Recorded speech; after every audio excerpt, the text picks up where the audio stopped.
इस्लाम से पहले अरब में कौन रहता था? तो चलिए शुरू करते हैं। मेरे दोस्तों, ये है सऊदी अरेबिया, इस्लाम की सबसे मुकद्दस और अगर ऐतिहासिक तौर पर देखा जाए तो सबसे अहम जगह।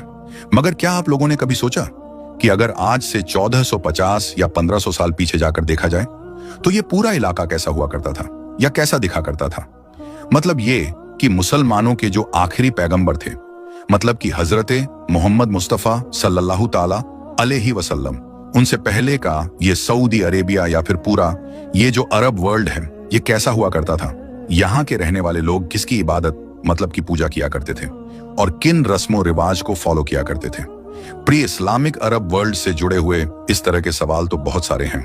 और इन सभी के जवाब हमको उसी वक्त मिल सकते हैं जब हम थोड़ा बहुत नहीं बल्कि इतिहास में कुछ ज्यादा ही पीछे जाएंगे। इतना ज्यादा पीछे कि जब इस दुनिया में दुनिया के पहले इंसान की एंट्री हुई।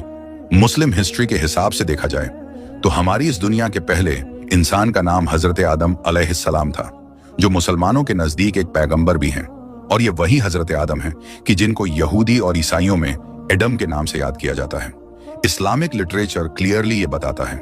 कि हजरत आदम अलैहिस्सलाम जो कि एक पैगंबर थे, तो जाहिर सी बात है खुद तो एक खुदा की इबादत किया ही करते थे, एक ही गॉड पर यकीन किया करते थे और साथ ही साथ उनकी जो औलादें थी वो भी एक ही खुदा की इबादत किया करती थी, बल्कि अगली कई सदियों तक वो इसी चीज को ही फॉलो करती रही थी। मगर सैकड़ों साल के बाद एक बड़ा बदलाव उस वक्त आया कि जब पैगंबर हजरत नूह का दौर आया। बिल्कुल हजरत आदम की तरह ही नूह अलैहिस्सलाम को भी इस्लाम के साथ साथ जो यहूदी और ईसाई रिलीजन है उसमें भी काफी रिस्पेक्ट दी जाती है और काफी अहमियत दी जाती है। याद रहे कि ये वही मशहूर पैगंबर हैं कि जिनके दौर में खुदा की तरफ से एक अजाब के तौर पर दुनिया में खतरनाक तूफान आया था और उस खतरनाक तूफान से अपने चंद फॉलोअर्स को बचाने की खातिर इन्होंने खुदा के हुक्म पर एक कश्ती भी तैयार की थी। इनके इसी तूफान और कश्ती बनाने वाले वाक्य पर, इसी स्टोरी पर दुनिया भर के अंदर और मेनली वेस्टर्न कंट्रीज में बहुत सारे सीरियल्स, बहुत सारी मूवीज बनती रहती हैं। मुद्दे की बात यह है कि इस्लामिक पर्सपेक्टिव से इन्हीं पैगंबर के दौर में इतिहास में पहली बार गैर खुदा या फिर मल्टीपल खुदा की इबादत का सबूत नजर आता है,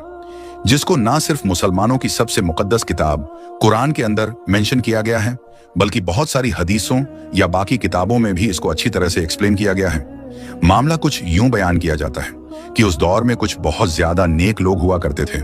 बहुत ज्यादा अच्छे लोग हुआ करते थे, जिनकी मौत के बाद उनके पीछे रह जाने वाले लोग काफी परेशान रहने लगे, उनको याद करते और याद करके रोने लग जाते थे।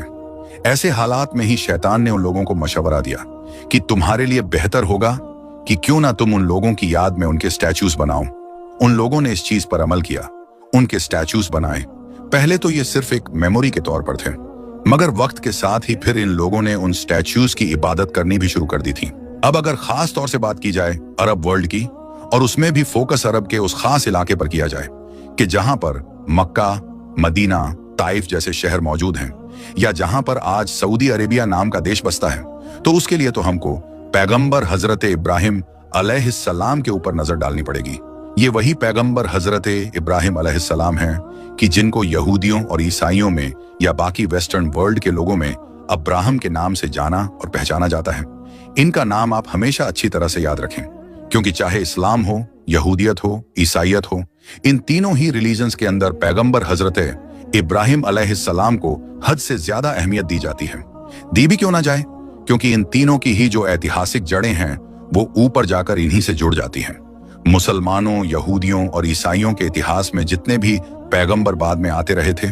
वो इन्हीं हजरत इब्राहिम की औलादों में पैदा होते रहे थे। इसीलिए आप लोगों ने नोट किया होगा कि आज के दौर में भी जब अमेरिकी राष्ट्रपति डोनाल्ड ट्रंप ने अरब देशों और इजराइल के बीच एक डील कराने की कोशिश की, मतलब नॉर्मलाइजेशन कराने की कोशिश की, तो उस डील को भी अब्राहमिक अकॉर्ड का नाम दिया। ये अब्राहमिक अकॉर्ड दरअसल इन्हीं पैगंबर हजरत इब्राहिम के नाम पर है, क्योंकि इससे ये मैसेज देने की कोशिश की गई थी कि तमाम अरब लोग और जो इजराइल में रहने वाले यहूदी हैं वो दरअसल एक दूसरे के कजिन हैं, क्योंकि हजरत इब्राहिम की एक औलाद से अरब लोग हैं जबकि दूसरी औलाद से इजरायली लोग हैं। अब इन हजरत इब्राहिम अलैहिस्सलाम का एग्जैक्टली दौर कौन सा था, इसको लेकर अभी तक भी कुछ खास क्लैरिटी नहीं है, मगर तीनों ही रिलीजन्स के अंदर जो उनसे रिलेटेड बहुत सारी इंफॉर्मेशन पाई जाती है उसको एक जगह पर इकट्ठा करके और बाकी भी बहुत सारी रिसर्च करने के बाद मॉडर्न हिस्टोरियंस और आर्कियोलॉजिस्ट ने जो एक अंदाजा लगाने की कोशिश की है उसमें यह बताया गया है कि शायद इनका दौर 2000 से लेकर 1700 बीसी के बीच में रहा होगा। मतलब ये कि पैगंबर हजरत ईसा से लगभग 1700 से 2000 साल पीछे, जबकि आज के दौर के हिसाब से देखें तो 3700 से 4000 साल पहले। अब वर्थ नोटिसिंग बात यह है कि जब यही पैगंबर हजरत इब्राहिम अलैहिस्सलाम आज के दौर के इराक के इलाके में पैदा हुए थे, तब न सिर्फ इनकी कौम बल्कि आसपास के तमाम लोग, इवन इनके घर में रहने वाले जो इनके फादर या अंकल थे, जिनका नाम आजर बताया गया है, वो तब बुत की इबादत किया करते थे। न सिर्फ इबादत बल्कि इतिहास में ये जो आजर नाम का इंसान था, इसके बारे में तो लिखा गया है कि इसका पेशा ही यही था। मतलब ये इंसान बुतों को बनाकर बेचा करता था। दूसरी तरफ पैगंबर हजरत इब्राहिम अलैहिस्सलाम ने तो बहुत कम उम्र से ही इस चीज को अपोज करना शुरू कर दिया था, जिसका नतीजा ये हुआ कि ना सिर्फ उनके कौम के लोग ही उनसे चिढ़ने लगे थे, बल्कि उनका ये जो अंकल या फादर जो भी रहा होगा, जिसका नाम आजर बताया गया है, इसने तो हजरत इब्राहिम को धमकाना भी शुरू कर दिया था। एक वाकया भी काफी मशहूर है जो बहुत सारी किताबों के साथ साथ कुरान के अंदर भी मेंशन किया गया है कि जब एक बार हजरत इब्राहिम की कौम के तमाम लोग किसी फेस्टिवल की वजह से गांव या शहर से बाहर चले गए थे, तब हजरत इब्राहिम अलैहिस्सलाम ने इन लोगों की इबादत गाह के अंदर जाकर इनके जितने भी बुत थे सभी को तोड़ डाला था, सिवाय एक बुत के। ये जिस बुत को उन्होंने जानबूझकर छोड़ा था वो सबसे बड़ा बुत था, क्योंकि जब वो तमाम लोग लौट कर वापस आए और उन्होंने अपनी इबादत गाह के अंदर ये मंजर देखा तो वो फौरन गुस्से से लाल हो गए और हजरत इब्राहिम के पास पहुंचे और उन्होंने कहा कि हो ना हो ये काम तुम ही ने किया होगा। जिसके जवाब में हजरत इब्राहिम अलैहिस्सलाम ने उस बचे हुए इकलौते सबसे बड़े बुत की तरफ इशारा करते हुए कहा कि मुमकिन है ये इसने किया हो, इसी से पूछ लो अगर ये तुमको बता सकता है। ये जवाब सुनकर उनकी कौम के लोग न सिर्फ हक्का बक्का ही रह गए थे बल्कि गुस्से से लाल भी हो गए थे। और फिर धीरे धीरे हालात ऐसे होते चले गए कि बुत परस्ती के इसी विरोध में ही हजरत इब्राहिम अलैहिस्सलाम को एक दिन अपने द्वार के बादशाह के महल के अंदर तक पहुंचा दिया, जहां पर खुदाई का दावा करने वाले उस बादशाह से पहले तो हजरत इब्राहिम अलैहिस्सलाम की एक हॉट डिबेट हुई और बाद में उस बादशाह ने भी गुस्से में हजरत इब्राहिम को आग में डालने का हुक्म दे डाला। मगर जैसा कि हम जानते हैं कि फिर खुदा के हुक्म से वो आग ठंडी हो गई थी और हजरत इब्राहिम अलैहिस्सलाम की जान भी बच गई थी। जब लंबे वक्त तक उनकी कौम ने उनकी कोई बात नहीं सुनी और वो उनकी दुश्मन ही बनती चली गई, तो आखिर में उन्होंने माइग्रेट करने का फैसला किया। मतलब इराक को छोड़कर सीरिया की तरफ चले गए। सीरिया के बाद फिर वो फिलिस्तीन भी पहुंचे और उसी को ही फिर अपनी दावत का सेंटर बनाया। मतलब वहीं पर रहने लगे। एक बार हजरत इब्राहिम अलैहिस्सलाम अपनी बीवी हजरत सारा के साथ मिस्र पहुंचे तो वहां के बादशाह ने हजरत इब्राहिम अलैहिस्सलाम की जो बीवी थी, मतलब कि सारा, उनकी खिदमत के लिए एक औरत की जिनका नाम हाजरा था, उनको पेश किया। ये वो वक्त था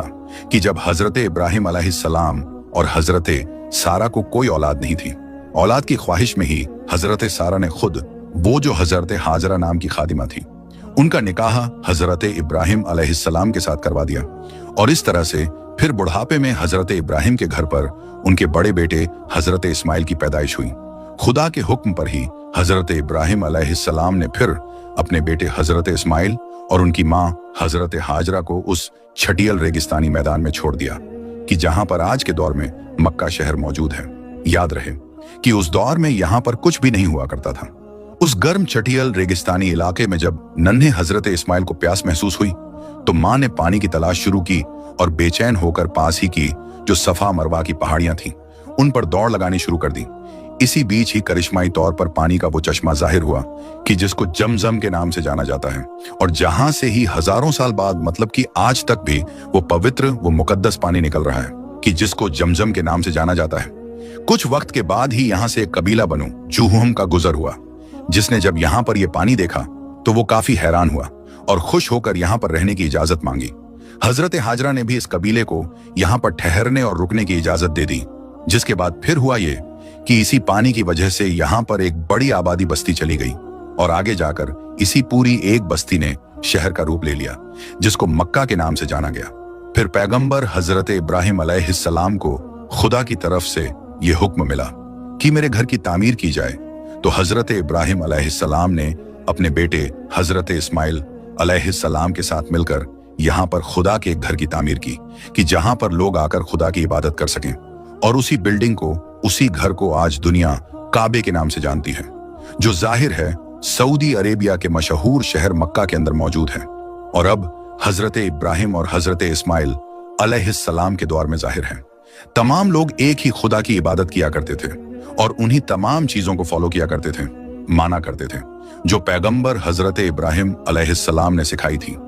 बाद में भी धीरे धीरे मक्का में जितने भी अलग अलग कबीले या अलग अलग लोग आकर आबाद होते रहे थे, वो हजरत इस्माइल अलैहिस्सलाम की तबलीग या उनके इन्फ्लुएंस की वजह से जो इब्राहिम अलैहिस्सलाम का मजहब था उसी को ही फॉलो करने लगे थे। यह सिलसिला अगले कुछ साल या अगले कुछ दशक नहीं बल्कि अगली कई सदियों तक चलता रहा। लोग एक ही खुदा की इबादत करते रहे और उन्हीं चीजों को फॉलो करते रहे कि जो पैगंबर हजरत इब्राहिम या उनके बेटे पैगंबर हजरत इस्माइल अलैहिस्सलाम ने सिखाई थी। मगर क्योंकि हजरत इस्माइल अलैहिस्सलाम के बाद अरबों के बीच में एक लंबे वक्त तक कोई भी नबी तबलीग के लिए नहीं आया, जिसका नतीजा यह हुआ कि अब धीरे धीरे इन लोगों में बदलाव आने शुरू हुए और असली टर्निंग पॉइंट उस वक्त आया कि जब बनु अयाद और बनु खुजाया जैसे कुछ कबीलों ने मक्का के इलाके पर हमले करने शुरू कर दिए। इन लगातार होने वाले हमलों की वजह से अब पैगंबर हजरत इस्माइल अलैहिस्सलाम की औलादों को आखिरकार अपने बाप दादा का ये शहर मतलब कि मक्का छोड़कर जाना पड़ा। मगर जाते जाते इन लोगों ने बरकत हासिल करने के लिए, या ये कह सकते हैं कि मोहब्बत ज्यादा होने की वजह से काबे का एक पत्थर अपने साथ रख लिया। शुरू में तो जाहिर है यह सिर्फ बरकत हासिल करने के लिए था या सिर्फ मोहब्बत में था, लेकिन फिर जैसे जैसे दौर गुजरा तो फिर इस पत्थर को ही अपने खुदा का दर्जा देकर इसकी इबादत करनी शुरू कर दी। और इस तरह से हजरत इस्माइल अलैहिस्सलाम की औलादों में, या अगर दूसरे शब्दों में कहा जाए तो अरब लोगों में बुत परस्ती का आगाज होता है। मगर साथियों याद रहे कि यह तो सिर्फ एक जनरल बदलाव था, वरना अगर बात की जाए इस बारे में कि पूरे एहतमाम के साथ अरब लोगों में जो बुत परस्ती का आगाज हुआ, या ये कहें कि खास तौर से मक्का शहर में भी जो पूरी तरीके से एक बदलाव आया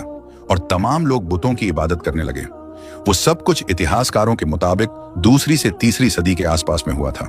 मतलब कि पैगंबर हजरत ईसा अलैहिस्सलाम से 200-250 साल के बाद, और इसी तरह से आखिरी पैगंबर हजरत मोहम्मद सल्लल्लाहु ताला अलैहि वसल्लम से 200-250 साल पहले हुआ यह था कि वो दौर था कि जब मक्का शहर के ऊपर ऑलरेडी जो बनु खुजा कबीला था उसका कंट्रोल हो चुका था। वो लोग यहाँ पर हुकूमत किया करते थे और इसी कबीले का एक सरदार हुआ करता था जिसका नाम था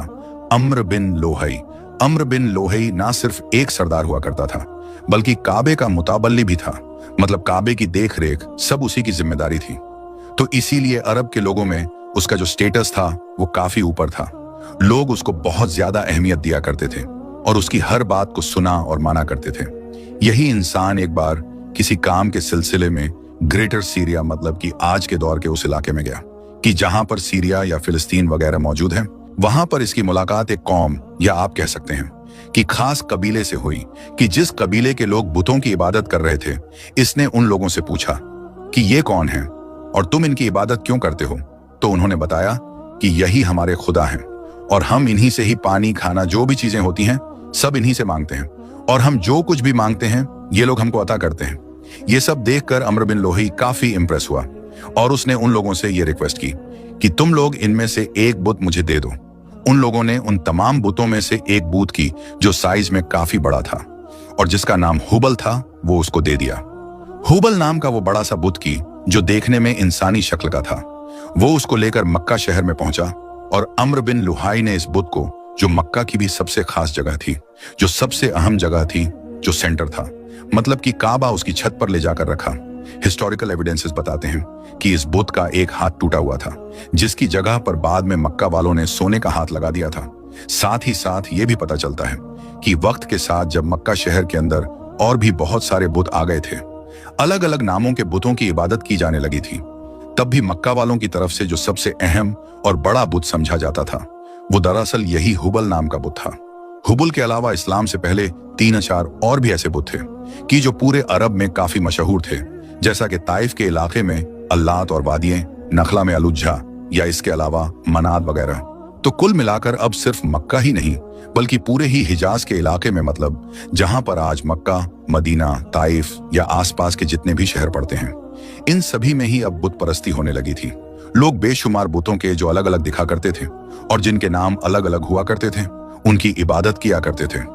अम्र बिन लोहाई के जिस सरदार के बारे में हमने पहले ही बात की, वो सीरिया से 5 और भी बुत लेकर आया था। जिनके नाम यगूज, यऊज, बद, सुबा या नस्र वगैरह बताए जाते हैं। ये सारे वो बुत थे कि जिनकी इबादत किसी दौर में हजरत नूह अलैहिस्सलाम की कौम किया करती थी। ये सारे बुत न सिर्फ देखने में ही अलग अलग हुआ करते थे, मतलब कोई मर्द की तरह दिखता था तो कोई औरत की तरह, कोई शेर की तरह तो कोई मिक्स्ड हुआ करता था, बल्कि साथ ही साथ लोगों के लिए ये अलग अलग चीजों के गॉड भी हुआ करते थे। मतलब कोई लव का गॉड था तो कोई पैसे का, कोई ताकत का तो कोई किसी और चीज का। ये सरदार जब इनको सीरिया से मक्का की तरफ लेकर आ रहा था तो रास्ते में उसने जद्दाह के इलाके में ही इनको जमीन में दफना दिया और फिर वापस मक्का में आकर लोगों को बताया कि उसके कंट्रोल में एक जिन है और उसी जिन्न ने इसको उन ताकतवर बुतों के ठिकाने के बारे में बताया है कि जिनकी इबादत किसी दौर में हजरत नूह अलैहिस्सलाम की कौम किया करती थी। और इसी दावे के बाद में वो अपने लोगों को लेकर उसी जगह पर पहुंचा और वहां पर जमीन खोदकर उन बुतों को निकाला तो वहां मौजूद तमाम लोग हैरान रह गए। इन बुतों को लाकर मक्का की सबसे अहम जगह मतलब के काबे के अंदर रख दिया गया और यहाँ पर फिर हुबल के साथ साथ इनकी भी इबादत की जाने लगी। काबे नाम की ये जो खास इमारत थी ये क्योंकि हजरत इब्राहिम अलैहिस्सलाम के द्वार से ही हमेशा अरब लोगों के बीच में बहुत ज्यादा पवित्र, बहुत ज्यादा मुकद्दस रही है, तो हमेशा से ही लोग दूर दूर का सफर तय करके यहाँ पर आया करते थे और इसका तवाफ किया करते थे, हज किया करते थे। तो अब हुआ ये करता था कि जितने भी अलग अलग अरब के इलाकों से अलग अलग कबीले के लोग हज करने के इरादे से आया करते थे और वो यहाँ पर रखे हुए इन बुतों को देखा करते थे या अहले मक्का को एक खास अंदाज में इन बुतों की इबादत करते हुए देखा करते थे, तो वो बहुत ज्यादा हैरान हुआ करते थे या कभी कभी इंप्रेस हुआ करते थे। तो इसीलिए अब वो जब यहाँ से वापसी का इरादा किया करते थे तो यहाँ पर मौजूद जो अलग अलग तरह के बुत हुआ करते थे उनमें से किसी की एक कॉपी बनवाकर उसी के हूबहू एक बुत बनवाकर ले जाया करते थे। मक्का में रहने वाले लोगों के बीच में अब बुतों को बनाने का ट्रेंड भी बहुत ज्यादा बढ़ गया था, बल्कि उस दौर में मक्का वालों की तरफ से कुछ ऐसे बुत भी बनाए गए कि जो आगे जाकर फिर अरब के लोगों में काफी मशहूर हुए। तो अब यह मामला सिर्फ मक्का या आसपास के इलाकों तक ही महदूद नहीं था, बल्कि अब अरब के हर शहर, हर इलाके, हर कबीले में ये अलग अलग तरह के बुत पहुंच चुके थे। अरब के लोग बिल्कुल काबे की तरह ही इन बुतों का ना सिर्फ तवाफ किया करते थे बल्कि सजदा किया करते थे, इनकी इबादत किया करते थे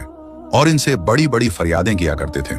इनके आगे कुर्बानियां और नजराने पेश किए जाते थे। इनके व्यापार, इनकी खेती, इनके जानवरों से जो भी आमदनी हुआ करती थी उसका एक बड़ा हिस्सा अपने अपने खास बुतों के लिए अलग किया जाता था। और ये सब कुछ बिल्कुल ऐसे ही अगली 3-4 सदियों तक चलता रहा, मतलब उस वक्त तक कि जब तक इस्लाम नहीं आया। खुद इस्लामिक लिटरेचर से भी पता चलता है